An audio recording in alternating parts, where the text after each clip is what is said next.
شروع اللہ کا نام لے کر جو بڑا مہربان نہایت رحم والا ہے۔ آسمان کی قسم جس میں برج ہیں، اور اس دن کی جس کا وعدہ ہے،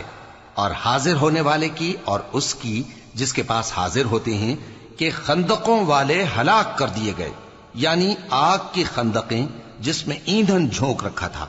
جبکہ وہ ان کے کناروں پر بیٹھے ہوئے تھے اور جو ظلم وہ اہل ایمان پر کر رہے تھے ان کا نظارہ کر رہے تھے، اور ان کو مومنوں کی یہی بات بری لگتی تھی کہ وہ اللہ پر ایمان لائے تھے جو غالب ہے، سب خوبیوں والا ہے، جس کی آسمانوں اور زمین میں بادشاہی ہے،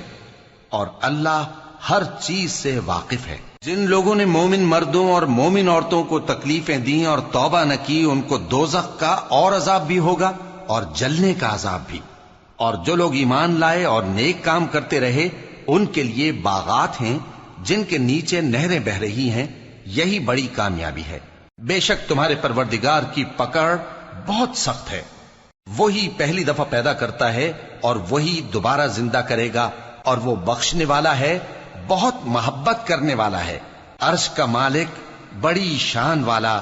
جو چاہتا ہے سو کر ڈالتا ہے۔ بھلا تم کو لشکروں کا حال معلوم ہوا ہے، یعنی فرعون اور سمود کا؟ اصل بات یہ ہے کہ کافر مستقل جھٹلانے میں لگے ہیں، جبکہ اللہ بھی ان کو ہر طرف سے گھیرے ہوئے ہے۔ یہ کوئی معمولی کلام نہیں، بلکہ یہ قرآن عظیم الشان ہے، لوح محفوظ میں لکھا ہوا۔